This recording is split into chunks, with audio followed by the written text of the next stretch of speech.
প্রশ্ন তো অনেক লম্বা, হয়তো ভুলে যেতে পারি কোন পার্ট বলবো।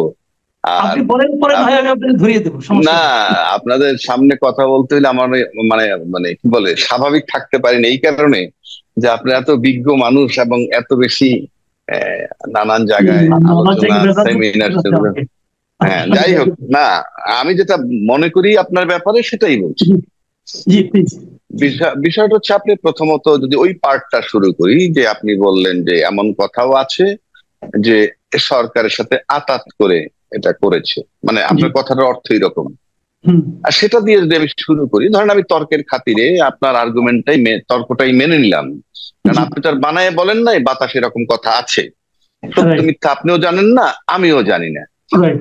আহ কিন্তু প্রশ্ন হচ্ছে, আমি তর্কের খাতিরে ধরে নিলাম যে ধরেন এটা সাজানো, যে তোমরা আন্দোলন করবা, আমরা এইভাবে করব, কথার কথা। আর সাজানো মানে তো এটাই, আর তো কিছু না। রাইট, তো না না, ঠিক। সেক্ষেত্রে আমি যদি একটু পিছনে যাই, আপনার মনে আছে যে ইমরানের সরকার শাহবাগ থেকে তার যাত্রা শুরু, এবং এখন কিন্তু সে বিলীন হয়ে গেছে। অর্থাৎ আমার কাছে মনে হয় ওটাই তার মিশন ছিল, মানে রাইট। শাহবাগে যেটা করছে, যে কাদের মোল্লার ফাঁসির ব্যাপারে, সেখানে কিন্তু আইনের সাথে নতুন ধারা সংযোজন করে পরবর্তীকালে তার মৃত্যুদণ্ড কার্যকর করা হয়। এবং তারপরে যখন তার আর কোনো রোগ দেখি না এবং যে খোঁজই পাই না, এতে আমার কাছে মনে হয়, এখন আমার ধারণা সে দেশেই নাই। তাহলে মনে হয় যে তাকে খুব পারপাসলি ইউজ করা হয়েছিল। এবং পারপাসলি ইউজ করা হইলে কি হয়, সরকারের মতো যে ইয়ে যদি এটাকে কাউকে ব্যবহার করে, তার হাইলাইট হইতে বেশি সময় লাগে না, মিডিয়া তার পিছনে ঘুরে হাইলাইটেড হয়ে যায়, ইত্যাদি ইত্যাদি। ওইভাবে যদি ধরি, তো একইভাবে যদি আজকে সাজানো আমি এটাকে ধরি, তাহলে তর্কের খাতিরে ধরে নিলাম যে তারা এই দাবি দেওয়া করবে এবং সরকার মেনে নিবে। তাহলে কিন্তু একটা রেজাল্ট কি হলো জানেন, যে আপনি যে গর্ত করে গেছিলেন পিছনে, সেই গর্তে আবার আজকে আপনি পড়লেন। বিষয়টা এরকম, মানে আওয়ামী লীগ যেটা করে গেছে সেই গর্তের ভিতরে তারা পড়ে গেছে, মানে আজকে পড়তে যাচ্ছে বা পড়েছে। আর যদি ওইভাবে ধরি, আর যদি রিয়েলিটিতে আসেন, রিয়েলিটিতে আসলে আমি ব্যক্তিগতভাবে যদি আমার মূল্যায়নটা জানতে চান, প্রথমত আওয়ামী লীগ সম্পর্কে যদি আমি এইভাবে ভাবি, আপনি যেটা একটা গাড়ি ধরেন, চলন্ত গাড়ি বা একটা গাড়ি, চালু গাড়ি, সেই গাড়িটা চালায় একজন চালক।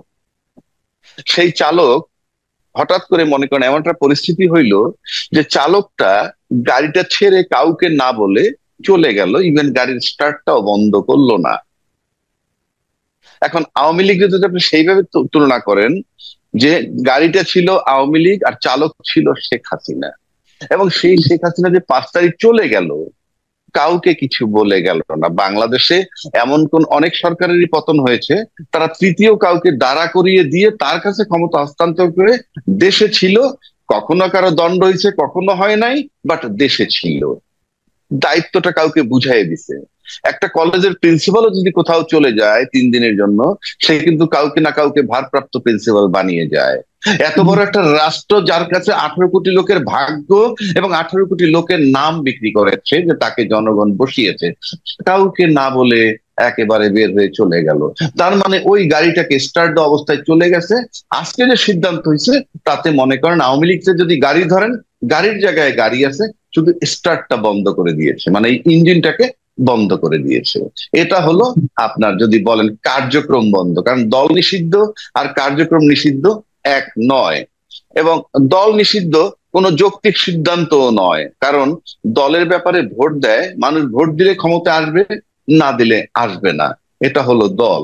আবার কেউ কেউ বলেন যে রাজনৈতিক দল সবার মত নিয়ে বন্ধ নিষেধ করা উচিত ছিল কার্যক্রম, না, এটা সবার মতামত নেওয়ার ব্যাপার না। রাষ্ট্র যদি মনে করে যে কোনো কারণে এই কার্যক্রম বন্ধ করা দরকার, সে তার সিদ্ধান্তে করতে পারে। আর যদি মনে করে বন্ধ করার দরকার না, রাজনৈতিক লোকেরা বললে, দল বললেই বন্ধ করে দিবে, এটাও সঠিক নয়।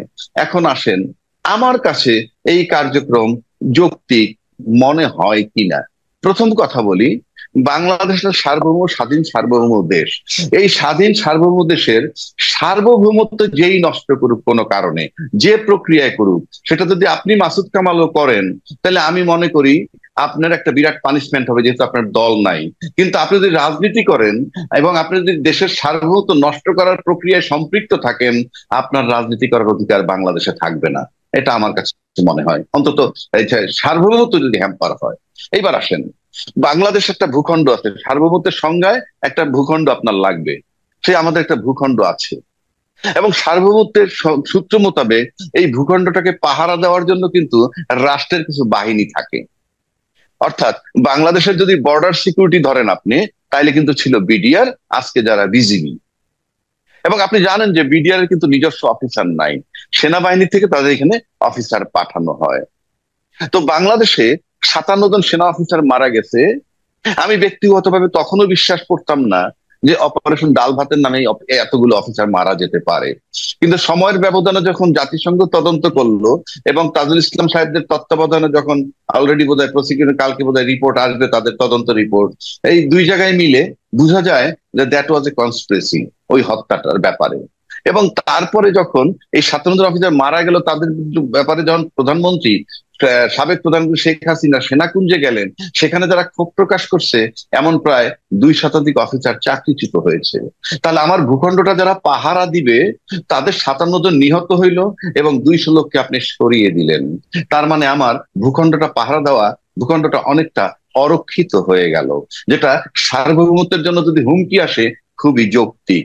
সেকেন্ড আসেন, এটা করার পর কিন্তু উনি আয়রন লেডি হয়ে গেলেন, কারণ 57 জন অফিসার মেরে হজম করা, তারপরে 200 লোক চাকরিচ্যুত হওয়ার পর, অফিসার চাকরিচ্যুত হওয়ার পর বহাল তবিয়তে থাকা একটা অস্বাভাবিক ঘটনা, যেটা শেখ হাসিনা দেখাইতে পারছেন।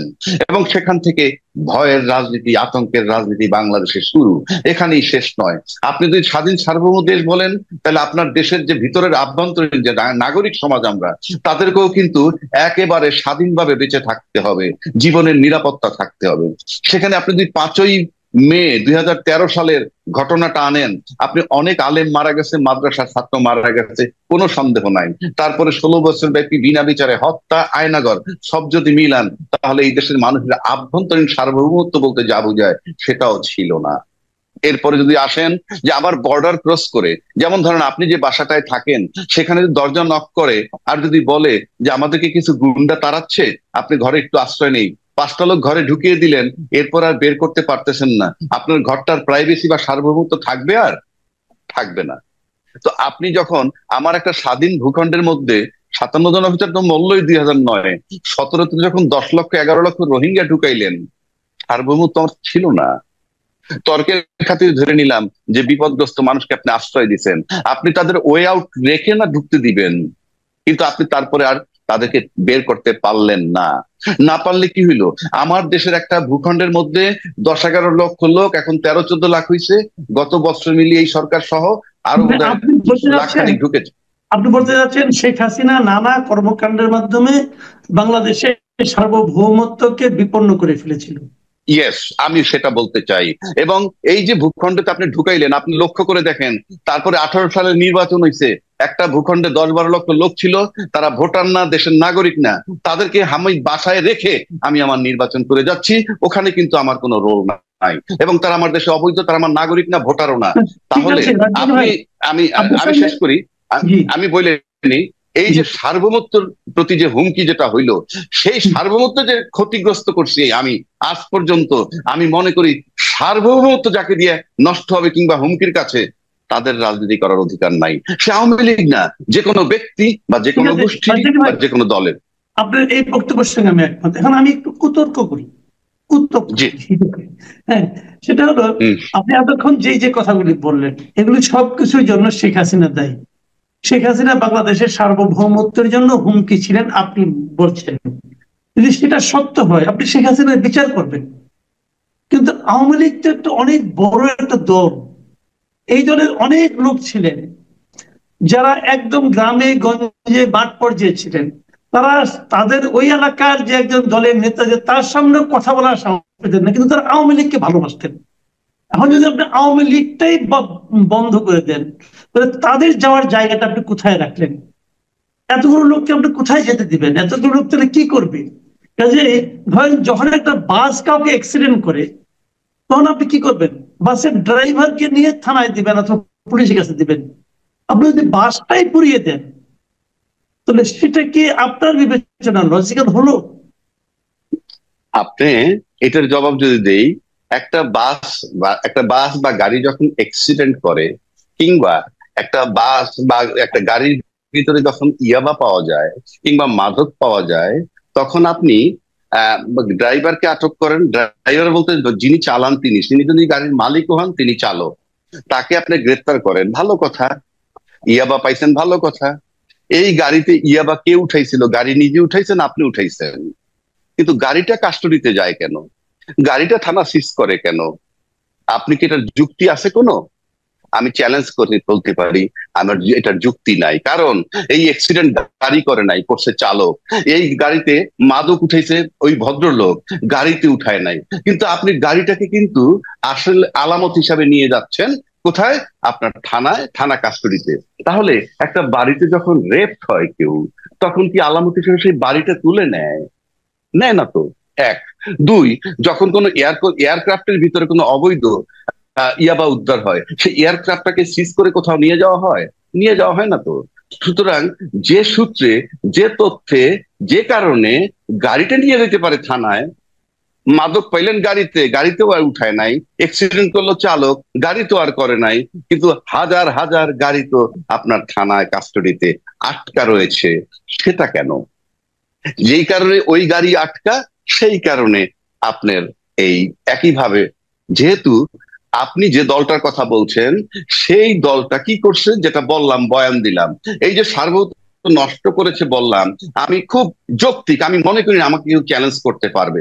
এই যে সার্বভৌমত্ব নষ্ট করছে, তাতে যে লোকগুলোর কথা বললেন অবশিষ্ট আছে, তারা কি কেউ বলেছে আপনাকে যে ভাই এই সার্বভৌমত্ব যে নষ্ট হলো, কাজটা তো ভালো করেনি, আমি ভাই আওয়ামী লীগ করবো না? একটা কথার কথা বলছি, তার মানে কি সার্বভৌমত্ব নষ্ট করছে এবং তাদের কি টপ টু বলার মতো বটম। কোনো পরিবেশ আছে? একজন ধরেন একজন আওয়ামী লীগের উপজেলা কমিটির একজন লোক সে কথাটা বলতে চায়, তাকে বলার মতো কোনো বাস্তবতা আপনি বজায় রেখেছেন? সে আজকে ঢাকায় এসে প্রেস কনফারেন্স করে বলতে চায়, তাকে আসতে দিবেন? সেটা এলাকা থেকে বের হওয়ার সরাসরি তাই সে তো মবের কবল কোথায় করবে। কোথায় বলতে চায়? কোথায় বলেন আপনি? ধরা যাক সে বলতে চায়, তাকে আপনি কি বলার? ধরা যাক, আমি তো ধরবো না, আমি তো দেখি নাই।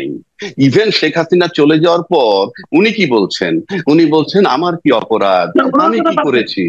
না না, আপনি ওনার কথা বাদ ওনার দেন, আমি ফলোয়ার্স, তো ওনাকে না না ছাড়াই ওনার আছি না। ফল না না না না ওনার ফলোয়ার্সই তো তারা, ওনার ফলোয়ার্সই তো তারা। আপনি শুনেন, আপনি আপনি আপনি আপনি একটা কথা বলি, আপনি কি বলে, a tree is known by its fruits, একটা কথা আছে, বৃক্ষ তোমার নাম কি, ফলে পরিচয়। তাহলে আপনি ফলগুলাও যদি দেখেন, গ্রাসরুট লেভেল থেকে ফল ধরে আসেন, আপনিই বলতে থাকবেন যে না, গাছ তো আমরা জানি, ফল তো এমন হবেই।